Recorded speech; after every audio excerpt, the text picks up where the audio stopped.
अस्सलाम वालेकुम नाज़रीन, सिंध अजरक में खबर जो सिलसिलो जारी है। तमाम सां मीरपुर ख़ास में खबर शेकंदा आलम मीरपुर ख़ास मौजूदा वफाकी हुकूमत में अवाम मायूस थी चुको है। सिलेक्टेड वज़ीर आज़म ऐं संदसि काबीना के घर बेड़ो न कयो त मुल्क की मैशियत के तमाम घणो नुक़सान थींदो। अहिड़ो पीपी सूबाई सदर निसार अहमद खोड़ो पीपी डिवीज़नल सदर पीर आफ्ताब हुसैन शाह जीलानी जी रिहाइशगाह ते प्रेस कॉन्फ्रेंस कंदे कयो। हुन चयो त मौजूदा हुकूमत सूबनि जी खुद मुख्तियारी ख़त्म करण, NF अवार्ड न ॾियण समेत अरिड़हीं तरमीम के ख़त्म करण की कोशिश करे रही है, पर असां ईअं न थियण ॾींदासीं। हिन वधीक चयो त असांखे मर्दमशुमारी ते पिणु एतिराज़ आहे। उन में सिंध जे अवाम खे हिकु साज़िश तहत घटि ॾेखारियो वियो आहे। जेके ॿियनि सूबनि जा माण्हू नौकरियूं सिंध में कनि था, रोड रस्ता बिजली गैस ऐं ॿियूं सहूलियतूं हितां जो इस्तेमालु कनि था, उन्हनि माण्हुनि खे हिते मर्दमशुमारी में ॾेखारण बदिरां संदसि पुराणे इलाइक़नि में ॾेखारियो वियो आहे, जेका पिणु हिकु साज़िश आहे।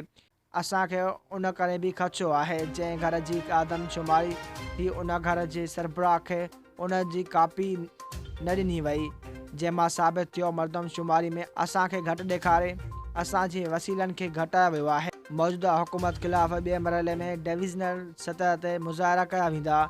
असां मुख़्तलिफ़ पार्टियुनि सां राब्ते में आहियूं। उन सिलसिले में STP सरबराह डॉक्टर कादिर मंगसी सां मुलाक़ात पिणु कई आहे।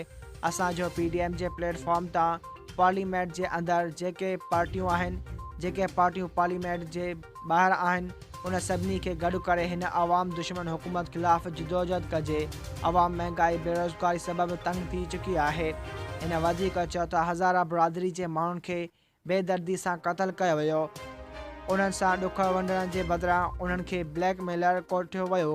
अवाम खे तहफ़ुज़ ॾियण जी ज़िम्मेवारी रियासत ते आहे। इमरान ख़ान हर हंधि चए थो अपोज़िशन खे NRO न ॾींदसि, पर हक़ीक़त उहा आहे त हू पाण नाहिल साबित थी चुको आहे। अवाम खां पाण NRO घुरे रहियो आहे। असां NRO ॾींदासीं।